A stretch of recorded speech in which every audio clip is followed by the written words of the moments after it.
Selamat malam, salam sejahtera. Isu had malam ini, bagaimana perkauman jahanamkan kita, dipetik daripada Malaysia Kini, ditulis oleh Lim Hong Siang. Kolom, kes Sam Keating berlaku pada awal pagi 18 Februari 2017. Lebih malang daripada kemalangan ini, pemandu kereta ialah seorang Cina dan 8 orang remaja berbasikal lajak yang terbunuh ialah Melayu. Mahu atau tidak, suka atau tidak, hampir pasti tragedi ini akan diwarnai sentimen perkauman. Mahkamah Magistrate membebaskan Sam pada 28 Oktober 2019, bulan ke-17 Pakatan Harapan memerintah di Putrajaya. Jikalau kita terlupa suasana politik ketika itu, tulisan pemimpin PAS Iskandar Abdul Samad ketika berkongsi pautan berita tersebut boleh menggilap ingatan kita. Okey tuan-tuan, faham ya kedudukan kita di negara ini. Sekarang tuan-tuan nak buat apa? Bayangkan andainya pendakwa raya tidak merayu, lantas membubuh nokta pada kes Sam Keating. Apakah yang akan terjadi? Kita semua tahu kesudahannya. Biar kita bersikap rasional ketika menilai kes ini. Kita mempunyai 8 keluarga yang kehilangan anak mereka. Sementara kita mempunyai Sam Keating yang muncul di tempat kejadian dan terlibat dalam kemalangan pada usia 22 tahun ketika itu.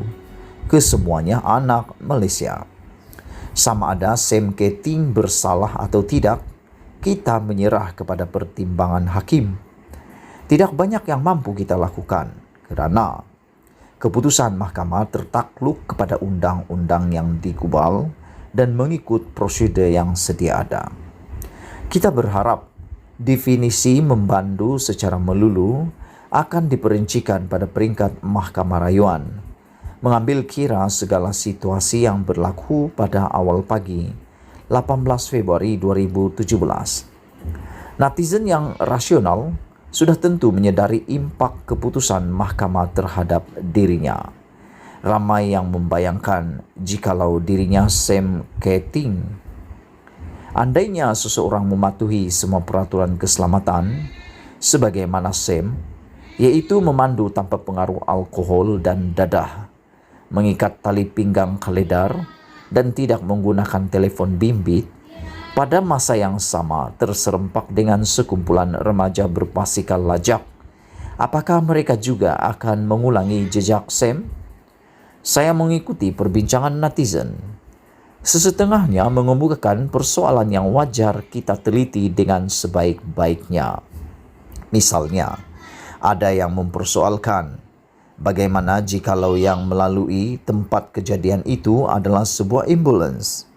Apakah pemandu ambulans itu juga akan dituduh dan dijatuhkan hukuman yang sama? Kesemua ini harus kita pertimbangkan.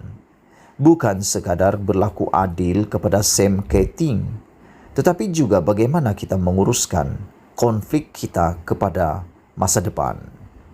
Kacamata perkauman. Namun perbincangan kita boleh meleset jikalau isu ini ditinjau dari kacamata perkauman. Bayangkan betapa bahayanya jikalau ada yang mendakwa bagaimana seorang Cina boleh dibebaskan setelah 8 orang Melayu terbunuh. Jikalau kita terpaksa tunduk kepada sentimen ini dan menjatuhkan hukuman yang tidak setimpal semata-mata untuk meredakan kemarahan yang dihasut, ia boleh menjadi senjata yang makan tuan. Bayangkan, andainya tragedi sedemikian berlaku pada masa depan dan si pemandunya berketurunan Melayu dan mereka yang terbunuh adalah Cina. Bukankah mahkamah juga berdepan dengan tekanan dari masyarakat Cina? Kerana andainya hukuman itu lebih ringan berbanding apa yang diterima Sam Keating di peringkat mahkamah tinggi, bukankah ia mengundang pertikaian bahawa keputusan itu tidak adil kepada masyarakat Cina? Malah, jikalau sentimen ini menular Bukankah ia merobek hubungan masyarakat kita? Dan inilah bagaimana perkauman boleh menjahanamkan masyarakat Malaysia. Tidak kira perkauman itu dari komuniti etnik mana. Sedangkan kita sadar bahawa setiap kes berlaku dalam situasi yang berbeza dan hakim hanya membuat keputusan berdasarkan bukti dan keterangan yang sedia ada. Sentimen perkauman hanya merumitkan situasi, tetapi tidak menyelesaikan masalah kita buat selama-lamanya. Saya terserempak dengan komen sesetengah netizen yang menuduh Sam Keating mabuk ketika memandu, dan ada pula yang menuduh Sam memandu secara menongkah arus. Saya kurang pasti sama ada tuduhan ini dilontarkan secara sengaja atau tidak, kerana kemungkinan netizen yang melemparkan tuduhan ini terkeliru antara kes Sam dengan kes yang lain. Namun kita tidak menolak kemungkinan bahawa mentaliti sedemikian terbentuk dari prejudisnya bahawa semua kes kemalangan yang melibatkan non-Muslim disebabkan kemabukan. Dalam kes ini, imej stereotip perkauman telah memutarbelitkan fakta, lantas tidak berlaku adil kepada Sam. Bagaimana perbincangan kita menuju ke arah kebenaran jikalau berasaskan maklumat yang palsu? Ilmu sosiologi. Hakikatnya, perbincangan kita harus tertumpu kepada masalah sosial di sebalik tragedi ini. Jangan sesekali perbincangan kita dialih untuk menuding jari kepada keluarga yang gagal memantau anak-anak mereka, seolah-olah golongan ini pencetus masalah kepada masyarakat. Saya terpandang perbandingan dengan logik. Apakah saya bersalah jika melanggar lembu yang melintas jalan? Dan saya tidak bersetuju dengan analogi sedemikian, kerana ia amat mengguris perasaan keluarga mangsa. Padahal aktiviti basikal lajak ini harus ditelaah dari segi sosial yang tidak terpisah dari isu ekonomi, perancangan bandar dan sebagainya.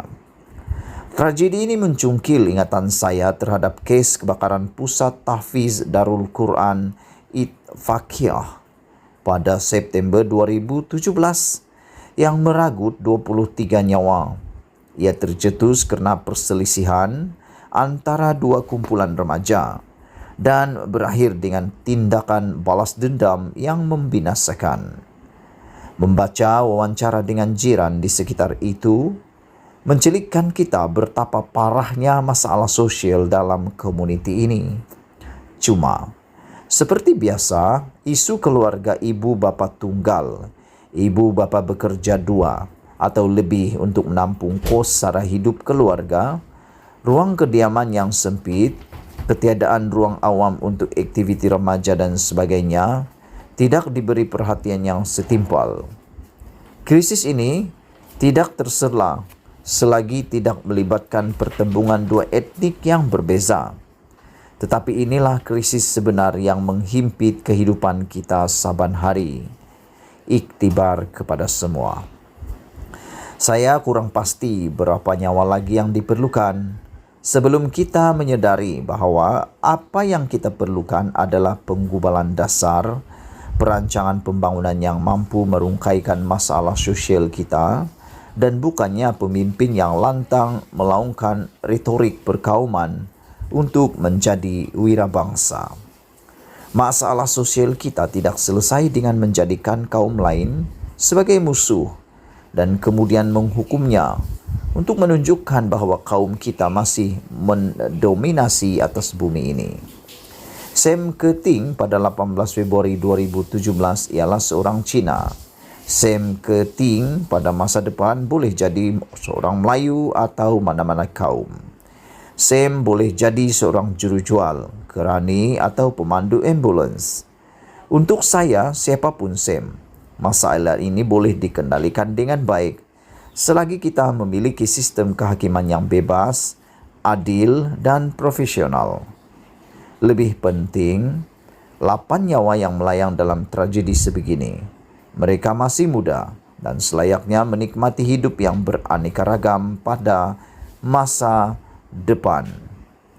Mereka seharusnya meluncur di landasan hidup yang terang dan masih jauh lagi penghujungnya, bukannya atas jalan yang gelap gelita sebelum menempuh kereta. Saya tiada masalah dengan sesiapa yang mahu memperkasa bangsanya. Cuma setelah berlakunya tragedi ini, semakin jelas iktibarnya kepada kita semua bahawa kehebatan bangsa bukan diukur berdasarkan bagaimana kita menghukum Sam Keting, tetapi bagaimana kita mencegah kehilangan nyawa anak-anak muda pada masa depan lantaran kegagalan kita menangani gejala sosial. Sam Keting tidak muncul andainya remaja ini tidak berada di jalan raya yang gelap pada awal pagi, dan remaja ini akan berada di tempat yang terang dan selamat jikalau pemerintah melaksanakan tanggungjawabnya dengan baik untuk menjamin kepentingan semua. Ditulis oleh Lim Hong Siang, pengarah eksklusif Saudara Penyelidikan Sosial Budaya. Artikel ini pandangan peribadi penulis serta tidak semestinya mencerminkan pendirian rasmi Malaysia Kini dan Nazilin Unity Channel. Sekian isu hangat malam ini. Jangan lupa tinggalkan komen anda, tekan butang subscribe. Kita jumpa lagi.